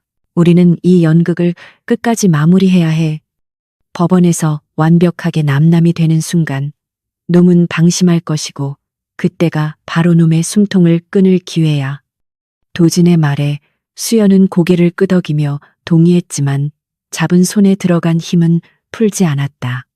그들은 눈물 젖은 눈으로 서로를 바라보며 무언의 약속을 나누었고 그것은 반드시 살아서 다시 만나자는 굳은 맹세였다. 도진은 수연과 아이들을 강 팀장이 마련한 안전 가옥으로 데려다 주기로 했고 그곳은 최민석의 손길이 닿지 않는 철저하게 보안이 유지된 요새였다. 안전 가옥에 도착한 도진은 아이들의 잠든 얼굴을 한 번씩 쓰다듬고 수연을 꽉 껴안아 준 뒤 떨어지지 않는 발걸음을 돌렸다. 수연은 현관에 서서 멀어지는 도진의 차를 바라보며 입술을 깨물었고 도진은 룸미러로 그녀의 모습이 사라질 때까지 눈을 떼지 못했다. 다시 혼자가 된 도진은 차를 돌려 서울로 향했고 그의 표정은 어젯밤의 격정적인 모습에서 다시 차갑고 냉철한 승부사의 얼굴로 돌아와 있었다. 그는 차 안에서 젖은 옷을 갈아입고 면도를 한 뒤 완벽한 회장의 모습으로 단장했고 이제 곧 열릴 이사회의와 법정 공방을 준비했다. 서울로 돌아온 도진은 바로 회사로 출근하지 않고 최민석이 자주 가는 고급 사교 클럽으로 향했는데 이는 적의 허를 찌르는 대담한 행보였다. 아침부터 사우나를 즐기고 나오던 최민석은 로비에 앉아 신문을 보고 있는 도진을 발견하고 소스라치게 놀랐는데 그의 예상대로라면 도진은 지금쯤 실종된 가족 때문에 폐인이 되어 있거나 깡패들에게 당해 병원에 있어야 했기 때문이었다. 도진은 태연하게 신문을 접으며 최민석에게 인사를 건넸고 어젯밤 사냥은 즐거웠나라는 의미심장한 질문을 던졌다. 최민석의 얼굴이 일그러지며 당황하는 기색이 역력하자 도진은 옅은 미소를 지으며 자리에서 일어났다. 기대해. 내일 법정에서 아주 재미있는 쇼를 보여줄 테니까. 도진은 최민석의 어깨를 툭 치고 지나갔고 그 순간 최민석은 등골이 서늘해지는 공포를 느꼈다. 도진의 당당한 태도는 그가 무언가 믿는 구석이 있다는 것을 의미했고 최민석은 급히 비서에게 전화를 걸어 어젯밤 작전의 결과를 확인하려 했지만 묵묵부답이었다. 도진은 클럽을 빠져나와 자신의 차에 올랐고 이제 모든 준비는 끝났으며 최민석을 위한 처형대만이 기다리고 있을 뿐이라고 생각했다. 그는 주머니 속에 USB 메모리를 만지작거리며 내일 있을 마지막 재판을 머릿속으로 시뮬레이션했다. 내일은 이혼 소송의 최종 변론 기일이었고 도진은 그 자리에서 이혼을 받아들이는 척하며 최민석이 심어놓은 변호사와 판사 앞에서 전대미문의 반전을 일으킬 계획이었다. 수연이 목숨을 걸고 지켜낸 증거들이 법정의 대형 스크린에 띄워지는 순간 최민석의 오만함은 산산조각 날 것이고 세상은 진실을 알게 될 것이었다. 도진은 회사로 돌아와 법무팀을 배제하고 자신이 직접 작성한 변론 요지서를 검토했고 그 안에는 법적인 논리 대신 인간의 존엄과 정의에 대한 호소가 담겨 있었다. 밤이 깊어가고 도진은 텅 빈 집으로 돌아와 홀로 위스키를 따랐지만 더 이상 외롭지 않았다. 비록 몸은 떨어져 있지만 수연과 아이들이 안전한 곳에 있다는 사실과 곧 다시 만날 수 있다는 희망이 그를 지탱해주고 있었기 때문이다. 그는 창밖에 비친 달을 바라보며 건배를 제의했고 우리의 승리를 위하여라고 나지막이 읊조렸다. 내일 아침 태양이 떠오르면 그는 더 이상 패배자가 아닌 심판자가 되어 법정에 설 것이었다. 폭풍전야의 고요함 속에서 박도진은 칼날을 갈며 다가올 아침을 기다리고 있었다.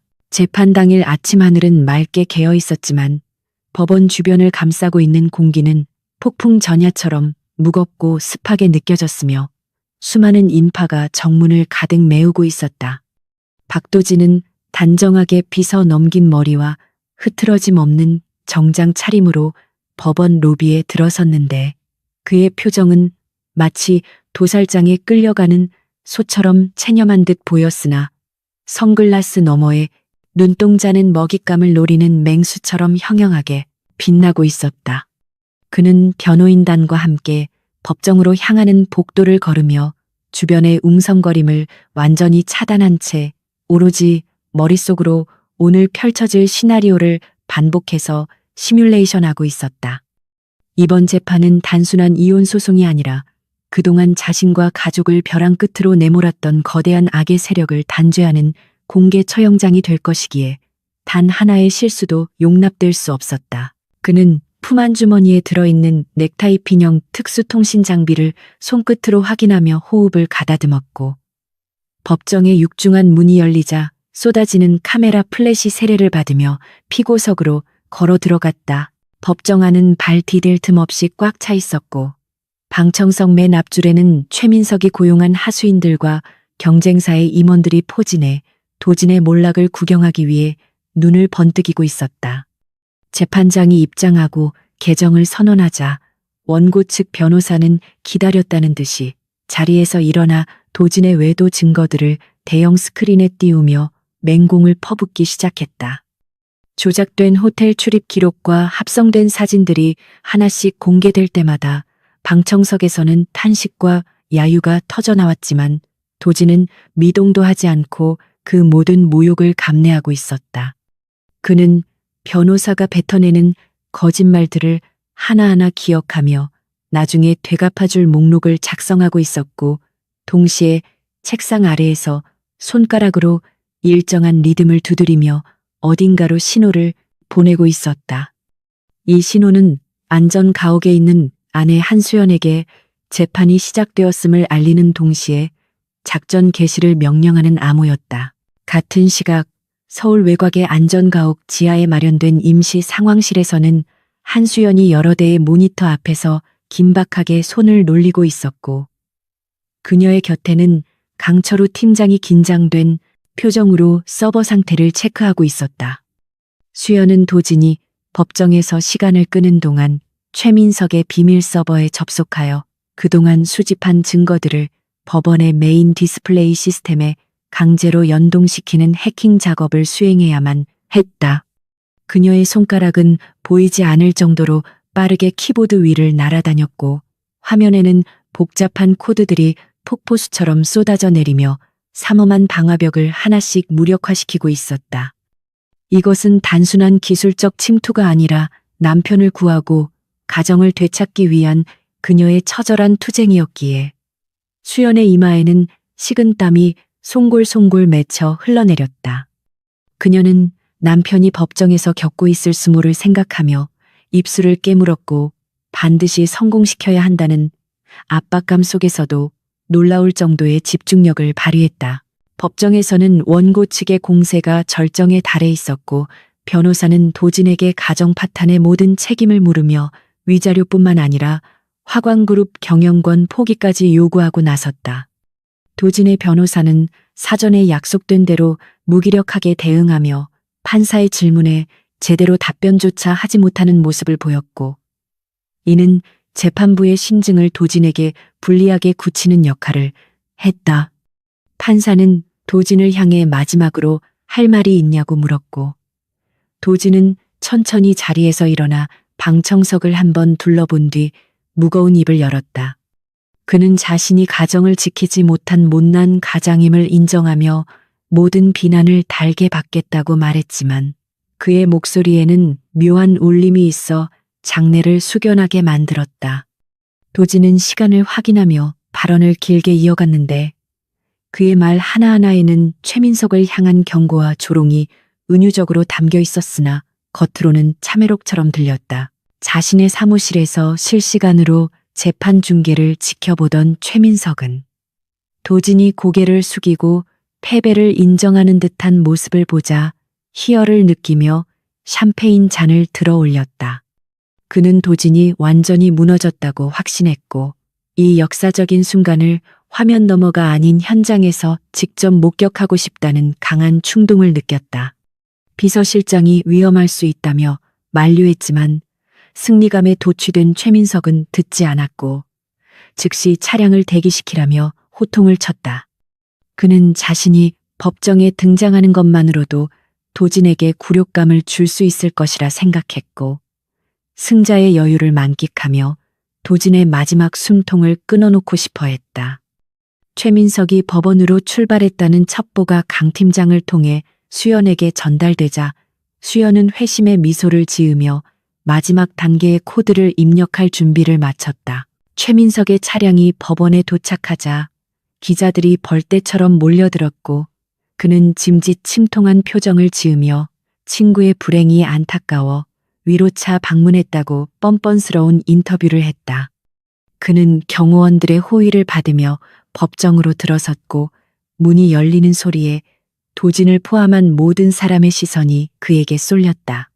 최민석은 거만한 태도로 방청석 맨 앞줄 중앙에 자리를 잡고 앉아 도진과 눈을 마주쳤는데, 그의 눈빛은 넌 끝났어라고 말하고 있는 듯했다.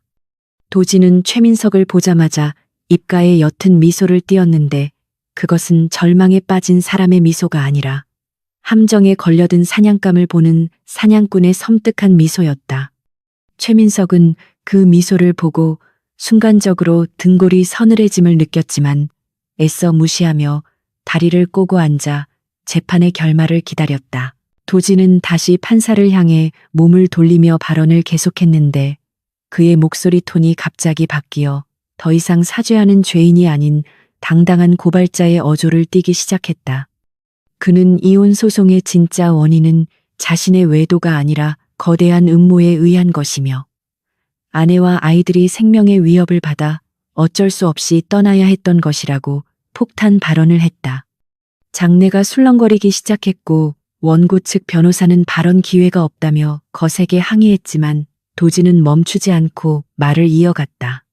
그는 품에서 작은 리모컨을 꺼내 들었고 재판장님께 보여드릴 결정적인 증거가 있다고 외치며 버튼을 눌렀다. 그 순간 법정 내의 모든 조명이 깜빡거리며 불안정한 상태가 되었고 대형 스크린의 화면이 지지직거리며 노이즈를 일으키기 시작했다. 같은 시각 안전가옥의 수연은 엔터키를 힘차게 눌렀고 최민석의 서버에서 추출한 암호화된 파일들이 해독되어 법원 시스템으로 전송되기 시작했다. 그녀는 모니터 화면을 통해 법정의 혼란스러운 상황을 지켜보며 손에 땀을 쥐었고 제발 시스템이 다운되지 않기를 간절히 기도했다. 화면에는 로딩바가 빠르게 차오르고 있었고 99%에서 잠시 멈칫했을 때 그녀의 심장도 멈추는 듯 했으나 곧이어 전송 완료 메시지가 뜨며 녹색 불이 들어왔다.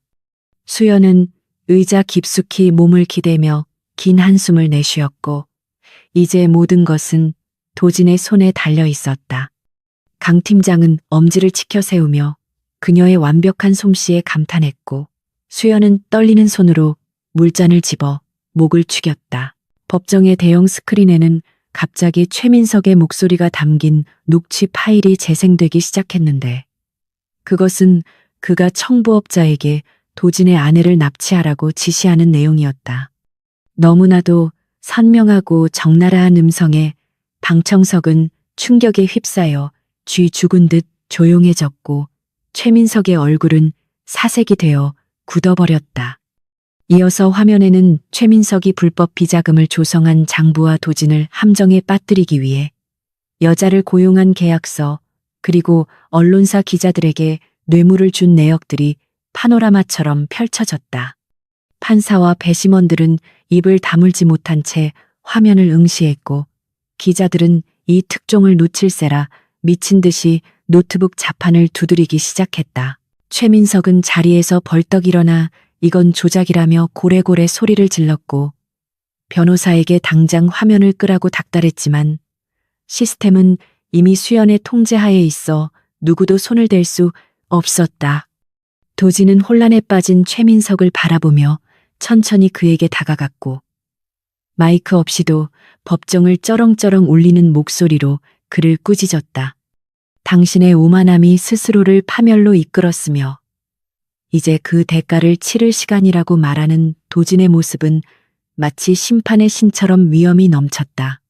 법원 경위들이 흥분한 최민석을 제지하려 다가왔지만 그는 경위들을 뿌리치며 난동을 부렸고 이는 오히려 그의 죄를 인정하는 꼴이 되었다. 도진은 판사에게 정중히 고개를 숙이며 이 모든 증거는 자신의 아내 한수연이 목숨을 걸고 수집한 것이며 그녀는 지금도 이 법정을 지켜보고 있다고 말했다.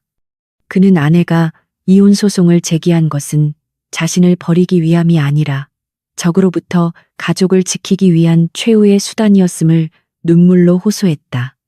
방청석 곳곳에서 훌쩍거리는 소리가 들려왔고 여론은 순식간에 반전되어 도진을 비난하던 사람들은 이제 그를 비운의 영웅으로 바라보고 있었다. 원고 측 변호사는 사태가 걷잡을 수 없이 흘러가자 슬그머니 짐을 챙겨 도망칠 준비를 했지만 이미 법정 문은 굳게 닫혀 있었다. 최민석은 바닥에 주저앉아 멍하니 화면을 바라보고 있었는데 그곳에는 그가 10년 전 저지른 살인교사 혐의에 대한 결정적인 증거인 폐쇄회로 텔레비전 영상이 재생되고 있었다. 그것은 그가 완벽하게 은폐했다고 믿었던 사건이었지만 수연이 찾아낸 오르골 속 메모리에 원본 파일이 고스란히 저장되어 있었던 것이다. 이제 그를 기다리는 것은 회장직 박탈이나 파산 정도가 아니라 남은 평생을 감옥에서 보내야 하는 처참한 말로였다.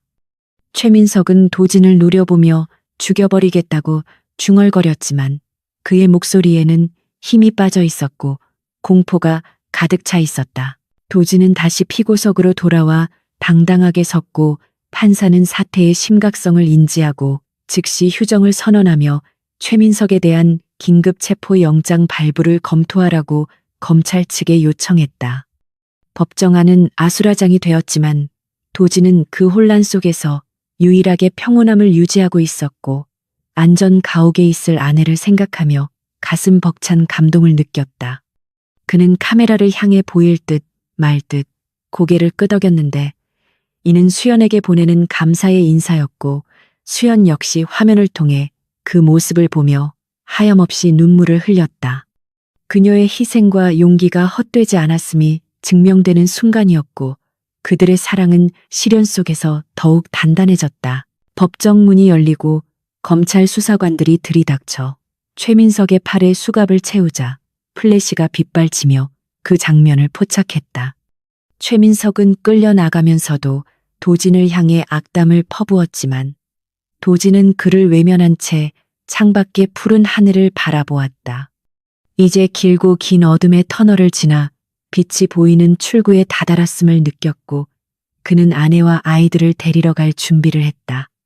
아직 법적인 절차와 회사의 혼란을 수습해야 하는 과제가 남아 있었지만 가장 큰 적을 물리친 지금 그 어떤 것도 두렵지 않았다. 도진은 변호사에게 남은 절차를 맡기고 법정을 빠져나왔는데 그의 발걸음은 그 어느 때보다 가볍고 힘찼다.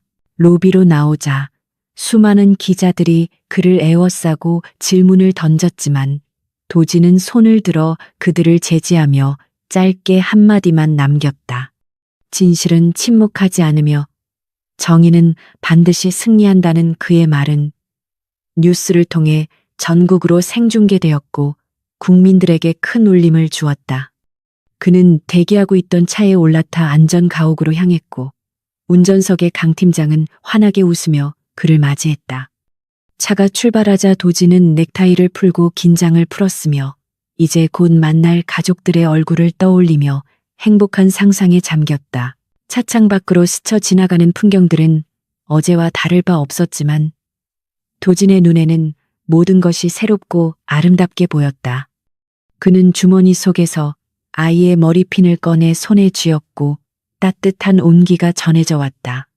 이제 곧 이 핀을 주인에게 돌려줄 수 있다는 생각에 가슴이 설레었고 그는 엑셀러레이터를 밟는 강 팀장을 재촉하고 싶은 마음을 억눌렀다. 길었던 전쟁은 끝났고 이제는 평화를 되찾고 상처를 치유할 시간만이 남아 있었다. 박도진은 눈을 감고 아내의 목소리를 떠올리며 입가에 미소를 지었다. 서울을 벗어나 안전가옥으로 향하는 국도는 마치 다른 세상으로 연결되는 통로처럼 고요하고 평화로웠으며 어제까지 세상을 집어삼킬 듯 퍼붓던 폭우는 거짓말처럼 그치고 맑게 갠 하늘에는 하얀 구름이 한가롭게 떠다니고 있었다. 박도진은 조수석 창문을 조금 내리고 들어오는 신선한 공기를 깊이 들이마셨는데 그것은 승리의 냄새이자 자유의 향기였고 지난 며칠간 그를 짓누르던 무거운 압박감이 비로소 사라지는 것을 느꼈다. 운전석의 강철우 팀장은 룸미러를 통해 도진의 표정을 살피며 옅은 미소를 지었고 라디오에서는 최민석의 긴급 체포 소식과 태성그룹의 주가 폭락, 그리고 화광그룹의 극적인 반전에 대한 뉴스가 끊임없이 흘러나오고 있었다. 도진은 라디오 볼륨을 줄이며 이제 더 이상 세상의 소음에 귀 기울일 필요가 없음을 깨달았고 지금 그에게 중요한 것은 오직 길끝에서 기다리고 있을 가족들의 얼굴뿐이었다. 차가 숲길을 따라 굽이진 도로를 올라가자 저 멀리 안전가옥의 붉은 지붕이 보이기 시작했고 도진의 심장은 다시금 벅찬 기대감으로 빠르게 뛰기 시작했다.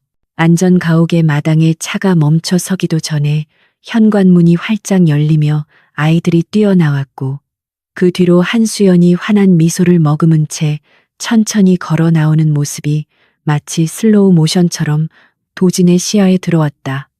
도진은 차에서 내리자마자 달려오는 아이들을 한꺼번에 품에 안아 들어올렸고 아이들의 따뜻한 체온과 웃음소리가 그를 감싸자 비로소 자신이 살아있음을 실감했다.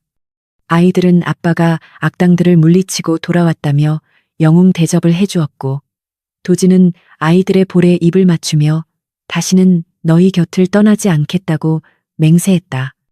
아이들을 내려놓은 도진은 수연에게 다가가 말없이 그녀를 꽉 끌어안았고 두 사람 사이에는 그 어떤 언어도 필요하지 않은 깊은 유대감과 사랑이 흘렀다.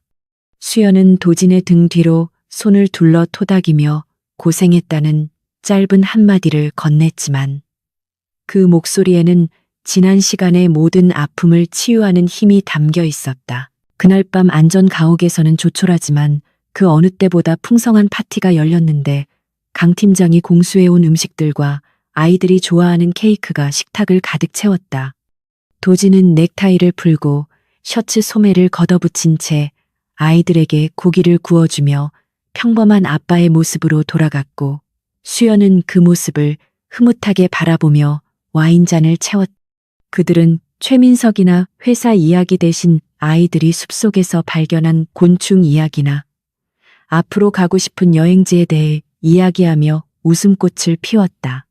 도진은 식탁 너머로 보이는 수연의 얼굴에서 그동안의 그늘이 걷히고 생기가 도는 것을 보며 자신이 지켜낸 것이 단순히 회사의 경영권이 아니라 바로 이 순간의 행복임을 다시 한번 깨달았다. 잠자리에 들 시간. 아이들은 도진의 양옆에 누워 옛날 이야기를 해달라고 졸랐고 도진은 자신이 겪은 무용담을 각색하여 들려주며 아이들을 꿈나라로 보냈다. 다음 날 아침 도진은 가족들과 함께 서울 성북동의 본가로 돌아갈 채비를 마쳤고 안전 가옥을 떠나기 전 강 팀장에게 이곳을 당분간 유지하며 보안 훈련소로 활용하라고 지시했다.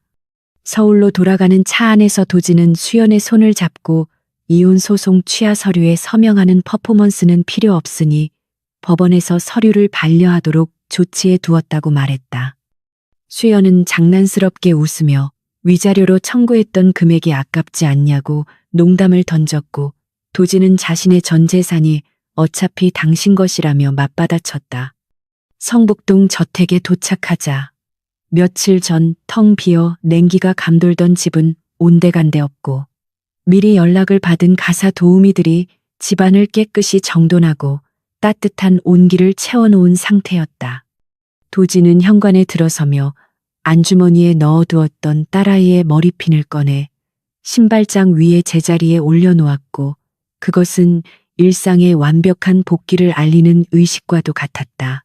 복귀 후 첫 출근 날 화광그룹 본사 로비에는 전 직원이 도열하여 도진을 맞이했고 그들의 눈빛에는 단순한 의무감이 아닌 진심 어린 존경과 환영의 뜻이 담겨 있었다. 도진은 단상에 올라 짧지만 강렬한 연설을 통해 이번 사태로 드러난 회사 내부의 부조리를 척결하고 투명하고 윤리적인 경영을 펼칠 것을 선포했다. 그는 최민석과 결탁했던 임원들을 전원 해임하고 그 자리에 능력 있고 청렴한 젊은 인재들을 파격적으로 등용하는 인사혁신을 단행했다. 또한 수연이 찾아낸 비리 자료를 바탕으로 내부 감사팀의 권한을 대폭 강화하여 다시는 외부 세력이 회사를 흔들 수 없도록 시스템을 재정비했다. 주가는 연일 상한가를 기록하며 폭등했고 화광그룹은 위기를 기회로 바꾸어 더욱 단단하고 강력한 기업으로 거듭나고 있었다. 한편 구치소 독방에 수감된 최민석은 좁은 창문으로 들어오는 한 줌의 햇빛을 바라보며 자신의 몰락을 곱씹고 있었지만 후회보다는 도진에 대한 증오심만이 그를 잠식하고 있었다. 그는 면회를 온 변호사에게 항소를 준비하라고 고함을 쳤지만 변호사는 이미 모든 증거가 명백하여 승산이 없으며 태성그룹 측에서도 그를 꼬리 자르기 식으로 손절했다는 절망적인 소식을 전했다. 최민석은 믿을 수 없다는 듯 벽을 치며 발악했지만 차가운 콘크리트 벽은 그의 비명에 침묵으로 답할 뿐이었다. 그는 자신이 그토록 무시했던 한수연이라는 여자가 자신을 파멸시켰다는 사실을 끝내 받아들이지 못했고, 그 오만함이 바로 그를 이 지옥으로 끌고 온 가장 큰 죄목임을 죽을 때까지 깨닫지 못할 것이었다. 도진은 최민석의 면회 요청을 단호하게 거절하며 그에게 줄 시간은 단일 초도 아깝다고 비서에게 전했다. 계절이 바뀌어 벚꽃이 만개한 어느 봄날, 도진과 수연은 아이들을 데리고 한강 공원으로 나들이를 나왔고 돗자리를 펴고 앉아 평화로운 오후를 즐겼다. 아이들은 잔디밭을 뛰어다니며 연을 날리고 있었고 도진은 수연의 무릎을 베고 누워 파란 하늘을 올려다보았다. 수연은 도진의 머리카락을 넘겨주며 그동안 미뤄두었던 이야기를 꺼냈는데 그녀는 다시 공부를 시작하여 정보 보안 전문가로서의 삶을 살고 싶다고 고백했다. 도진은 그녀의 꿈을 전적으로 지지하며 화광그룹의 보안 자문역을 맡아달라고 제안했고 수연은 웃으며 면접부터 봐야 하는 것 아니냐고 너스레를 떨었다. 그들은 이제 서로를 구속하는 부부가 아니라 서로의 꿈을 응원하고 함께 성장하는 진정한 파트너로서 새로운 관계를 정립해 나가고 있었다. 해가 저물어가고 노을이 강물을 붉게 물들일 때쯤 도진은 자리에서 일어나 아이들을 불렀고 돌아오는 차 안에서 아이들은 피곤했는지 곤히 잠이 들었다. 도진은 운전을 하며 조수석에 앉은 수연을 바라보았는데 그녀는 창밖의 야경을 감상하며 평온한 표정을 짓고 있었다. 도진은 문득 처음에 이혼 소송 서류를 받았을 때 느꼈던 절망감을 떠올렸고 그것이 사실은 자신을 구하기 위한 아내의 가장 큰 사랑이었음을 다시금 되새겼다. 침묵은 때로는 단절을 의미하지만 때로는 말보다 더 깊은 진심을 전달하는 수단이 될 수 있다는 것을 그는 이번 사건을 통해 뼈저리게 배웠다. 집에 도착하여 아이들을 침대에 눕히고 나온 두 사람은 테라스에 앉아 와인잔을 기울이며 밤하늘의 별을 바라보았다.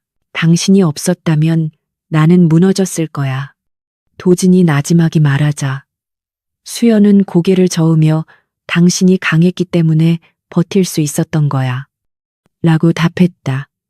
도진은 수연의 손을 잡고 그녀의 손가락에 다시 결혼 반지를 끼워주었는데 그것은 며칠 전 세공사에게 맡겨 새롭게 디자인한 것이었다. 반지 한쪽에는 침묵 속에 피어난 진실이라는 문구가 작게 새겨져 있었고 이는 두 사람만이 아는 승리의 기록이자 영원한 사랑의 서약이었다. 수연은 반지를 어루만지며 눈시울을 붉혔고 도진은 그녀의 이마에 부드럽게 입을 맞추었다. 시간이 흘러 도진의 이야기는 경영계의 전설이 되었고 위기에 처한 기업가들에게 필독서와 같은 사례로 남게 되었다.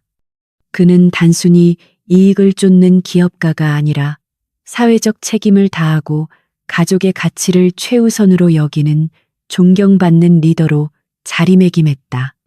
가끔 인터뷰에서 기자가 가장 힘들었던 순간이 언제였냐고 물으면 그는 주저없이 아내가 사라졌던 그 며칠간이었다고 대답하곤 했다. 그리고 가장 행복했던 순간은 바로 그 아내가 자신을 믿고 돌아와 준 순간이라고 덧붙이며 사랑꾼으로서의 면모를 과시하기도 했다. 최민석은 징역 20년을 선고받고 감옥에서 잊혀진 존재가 되었고 태성그룹은 이미지 쇄신을 위해 막대한 비용을 치러야만 했다. 어느 주말 오후 도진은 서재에서 아이들에게 체스를 가르쳐주고 있었고 수연은 옆에서 책을 읽고 있는 평화로운 풍경이 펼쳐졌다. 도진은 킹을 움직여 체크메이트를 외치는 아들의 머리를 쓰다듬으며 패배를 인정했고 아이는 신이 나서 거실을 뛰어다녔다. 수연이 책을 덮으며 일부러 져준 거 다 알아. 라고 말하자 도진은 어깨를 으쓱하며 가끔은 져주는 게 이기는 거니까 라고 대답했다. 그것은 그가 인생을 통해 배운 가장 큰 지혜였고 가족을 위해서라면 기꺼이 바보가 될 준비가 되어 있다는 그의 철학이기도 했다. 창밖에는 봄비가 보슬보슬 내리고 있었지만 집안은 따스한 온기로 가득 차 있었고 그들의 행복은 그 어떤 비바람에도 흔들리지 않을 만큼 견고했다. 도지는 자리에서 일어나 창가로 다가가 빗방울이 맺힌 유리창을 바라보았는데 유리창에 비친 자신의 모습 뒤로 행복하게 웃고 있는 가족들의 모습이 겹쳐 보였다. 그는 이제 더 이상 과거의 상처를 들여다보지 않았고 오직 다가올 미래만을 바라보며 살아가기로 결심했다. 인생은 예측할 수 없는 파도의 연속이지만 그 파도를 함께 넘을 수 있는 가족이 있기에 항해는 언제나 즐거울 수밖에 없었다. 그는 뒤를 돌아 수연을 바라보았고 그녀 역시 그를 바라보며 환하게 웃어주었다. 그 미소 하나면 충분했고 세상의 그 어떤 성공도 이보다 값질 수는 없었다. 밤이 깊어지자 집안의 불빛이 하나둘 꺼지고 세상은 고요한 잠에 빠져들었지만 박도진의 집은 사랑이라는 이름의 등불로 여전히 환하게 빛나고 있었다. 그들은 서로의 체온을 느끼며 깊은 잠에 들었고 꿈속에서도 서로의 손을 놓지 않았다. 시련은 그들을 갈라놓으려 했지만 결국 그 시련 덕분에 그들은 더욱 완벽한 하나가 되었고 그들의 사랑은 침묵의 판결을 통해 영원히 증명되었다. 이것으로 그들의 길고도 치열했던 이야기는 막을 내리지만 그들의 행복한 일상은 내일도 그리고 모레도 계속될 것이다. 침묵 끝에 찾아온 진정한 평화. 그것이 바로 박도진과 한수연이 써내려간 인생의 가장 아름다운 판결문이었다.